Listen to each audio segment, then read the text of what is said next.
Hai guys, kembali lagi sama aku Rata Pramesti. Hari ini Rata mau lanjutin lagi nih bahas tentang SNMPTN, Seleksi Nasional Masuk Perguruan Tinggi Negeri. Ini apa hayo? Ini merupakan jalur undangan untuk masuk ke PTN. Nah, karena kemarin kita udah bahas tentang 8 jalur masuk ke kampus, lalu analisis SNMPTN sampai 10.000 orang. It's so good for me. Sekarang aku mau bahas tentang bongkar nilai SNMPTN. Nah, ini bakal ada 7 part, makanya kamu harus ikutin ya, dari part 1 sampai part 7. Sekarang part 1-nya. Let's check it out. Aku bakal ngasih tahu tentang orang-orang yang lulus di SNMPTN 2020 dan berlengkap dengan faktor-faktor yang mereka miliki. Nah, ini bisa jadi gambaran kamu lebih matang dalam memilih pilihan di SNMPTN. Kayak kamu bisa mikir gitu loh, dengan nilai segini kira-kira pantas nggak ya masuk ke jurusan ini gitu.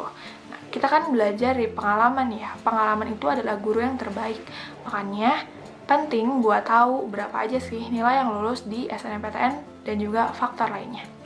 Yang pertama ini ada dari namanya Ardi Amirul, dia dari Seman 1 Rowokele. Oke. Nah, diterima di pilihan 1, jurusannya adalah jurusan Pendidikan IPA di Universitas Tidar. Nah, jadi buat yang mau masuk ke Pendidikan IPA Universitas Tidar, bisa simak baik-baik. Nilainya rata-ratanya ada 80,7. Oh ya, nilai rata-rata ini adalah nilai rata-rata 6 mapel ya. 6 mapel, yaitu kalau misalnya IPS, Matematika Indonesia Inggris, Ekonomi, Geografi, sama Sosiologi. Kalau IPA, Matematika Indonesia Inggris, Fisika, Kimia, Biologi. Dan kalau SMK, Matematika Indonesia Inggris, serta kejuruannya. Oke? Nilai 80,7 loh. Jadi bisa nih ya, ternyata nilai 80 itu lulus. Dan nilai tertingginya untuk dari 6 mapel itu Biologi 86, Indonesia 83, dan Bahasa Inggris 83. Oke. Jadi dia masuk pendidikan IPA mungkin terbantu juga dengan nilai biologi dia yang tinggi di 86. Alumninya nggak ada teman-teman di PTN dan jurusannya. Tapi dia terbantu dengan sertifikat.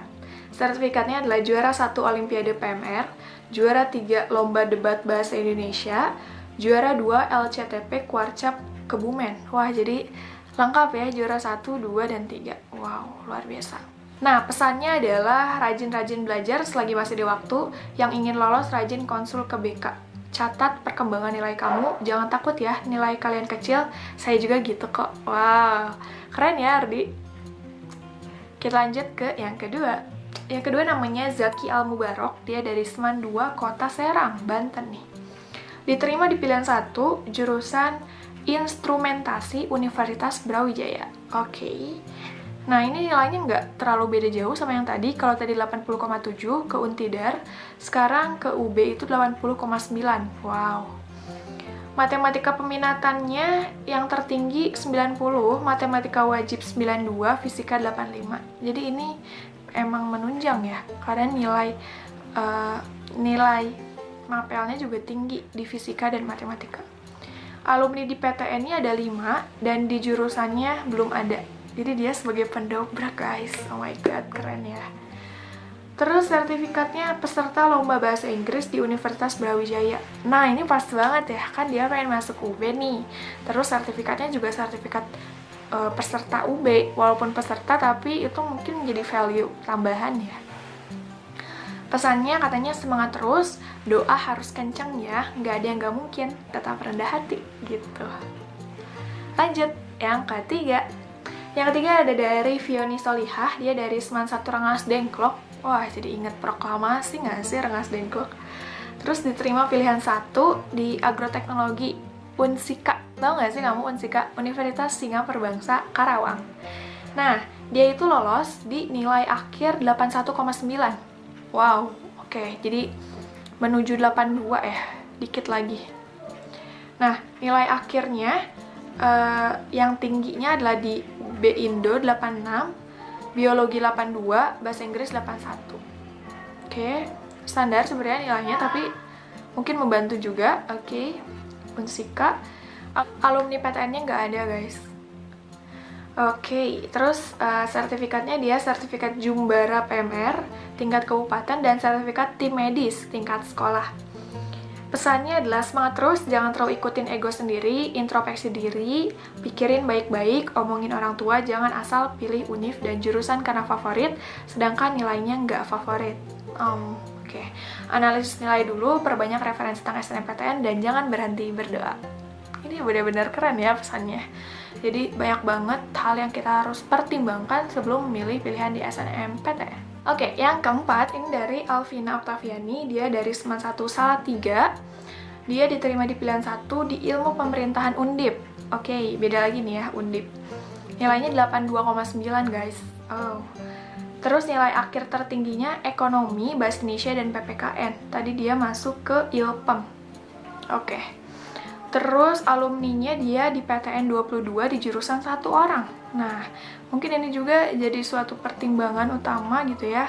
Ada alumni nih di jurusannya, jadi dia punya peluang lebih besar. Dan mungkin saingannya juga di bawah dia gitu. Terus sertifikatnya juga dia lampirin, juara 1 LKTI Cagar Budaya tingkat kota. Terus ada juara peneliti muda terfavorit, wow. Terus peserta perkemahan ilmiah remaja. Nah, oke. Pesannya selalu semangat dan jangan menyerah. Usahain di setiap semesternya punya target menaikkan rata-rata raport. Selain nunggu SNM, jangan lupa persiapkan SBM atau UM. Kalau kamu keterima SNM, itu hanya bonus dan materi SBM gak akan sia-sia. Stay positif. Nah, ini penting juga nih pesannya. Jadi ketika kamu ngerasa optimis diterima SNM, tetap belajar ya buat SBM. Karena kan rezeki gak ada yang tahu. Ya nggak? Lanjut. 5. Aditya Pratama Simanjuntak, dia dari Seman 4 Pematang Siantar. Oke, diterima pilihan 2. Wow, ini satu-satunya nih yang baru diterima pilihan 2 ya.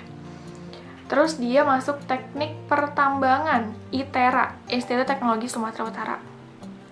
Nilai rata-rata akhirnya 83. Terus dia tinggi di bahasa Inggris, biologi, matematika. Oh, matematikanya tinggi ya. Tapi fisikanya di bawah biologi, tapi tetap lolos di ITERA Teknik Pertambangan. Terus alumninya tahun lalu ada 1 orang, jurusan berbeda. Jurusan Teknik Pertambangan gak ada alumni. Wow, dia pendobrak lagi. Jadi tadi kayak yang di Unsika ya, dia sama-sama pendobrak. Terus sertifikatnya dia nggak ngelampirin. Wow, jadi dengan nilai 83 masuk ITERA Teknik Pertambangan, nggak lampirin sertifikat. Oke, it's so good. Pesannya sering-sering mencari informasi keketatan jurusan yang ingin dipilih, dan pada pilihan yang kedua usahakan keketatannya lebih rendah. Oh ya, ini juga suatu pesan positif juga. Ingat bahwa pemilihan jurusan perlu melihat keketatan, karena setidaknya itu menjadi peluang kita sih. Melihat peluang. Pilihan 1 cari dengan keketatannya dengan persentase lebih kecil dibandingkan pilihan 2. Jadi, cara mencari keketatan itu adalah daya tampung dibagi peminat dikali 100%. Kalau misalnya pilihan pertama itu 3%, pilihan kedua harus yang lebih besar dari 3%. Oke, yang keenam ini ada Veronica Agustin, dia dari Seman 1 Tayu, diterima pilihan 1 di Peternakan Undip. Wow, ini sama kayak tadi ya, Alvina. Nilainya 83, dan nilai tertingginya di Agama, Matematika, dan Matematika Peminatan, yaitu di 91, 90, sama 90. Oke, kalau peternakan kan harusnya sih biologinya bagus ya, biologi kimia. Tapi dia ditunjang dengan matematika dan kimia. Alumni di PTN-nya 21 orang, di jurusannya katanya lupa. Dan sertifikat dia nggak ngelampirin tuh, kayak tadi Adit. Tapi tetap lulus di Undip. Terus pesannya jangan patah semangat, terus belajar dan berjuang, yakin pada Tuhan semua akan dimudahkan. Kalau ulangan atau tes yang jujur ya, jangan nyontek. Nah, hayo. Kira-kira masih ada yang nyontek kan nih zaman sekarang ketika ulangan? Nah, ini ada pesan juga dari kakaknya. Mungkin itu adalah suatu hal yang membantu dia lulus ya. Gak yang tahu kan, rezeki itu datangnya dari mana? Mungkin dari kebaikan-kebaikan kita yang kita nggak kerasa gitu. Keren banget. Lanjut ya. Yang ketujuh, ini ada dari Agnes Diah Distianingrum. Dia dari SMA Negeri 3 Metro. Diterima pilihan 1, Teknologi Industri Pertanian UB, nilai rata-ratanya 83,7, jadi hampir 84, kurang 0,3 lagi. Terus nilai akhirnya biologi 89, kimia 84, fisika 84. Oh, oke. Jadi kebantu lah biologi, kimia, fisika. Alumni PTN-nya di PTN 5 orang, di jurusan nggak ada. Terus sertifikatnya 2 sertifikat lomba KIR sebagai peserta. Nah, ternyata bisa kan peserta juga. Jadi jangan meremehkan sertifikat peserta ya, bisa jadi juga di situ ada tambahan nilainya. Dan pesannya tetap semangat karena nggak ada yang nggak mungkin selagi kita berusaha terus. Perjuangkan apa yang kalian inginkan, jangan lupa untuk berdoa. Keren-keren. Nah, so itu aku bongkar nilai dan faktor-faktor lain sehingga dia bisa lulus di SNMPTN 2020. Yang kita bisa pelajari di sini apa? Nilai yang cukup rendah itu masih ada harapan buat diterima di jalur SNMPTN.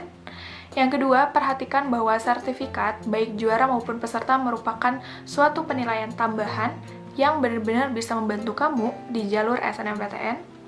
Yang ketiga, harus yakin bahwa banyak banget faktor-faktor X, kayak misalnya tadi tentang kejujuran di sekolah, lalu tadi konsultasi dengan BK, mengetahui keketatan, perbanyak referensi SNMPTN, itu juga benar-benar menunjang loh kamu buat lulus di SNMPTN. Yang terakhir, stay positif. Ketika kamu ngerasa bahwa kamu optimis di SNMPTN, jangan lupa juga jangan lengah untuk tidak belajar menghadapi SBMPTN karena kita nggak tahu rezeki kita di mana. So itu aja buat part 1 bongkar nilai SNMPTN. Kalau misalnya kamu suka mengenai konten kayak gini, jangan lupa komen ya. Dan kira-kira aku harus upload part 2 kapan nih? Apa kamu nunggu-nunggu? Apa enggak? So gitu aja, makasih. Kalau misalnya kamu punya saran konten lain, kamu bisa juga buat komen di bawah ini. Thanks for watching, I'll watch your success and see you in the next video. Bye-bye!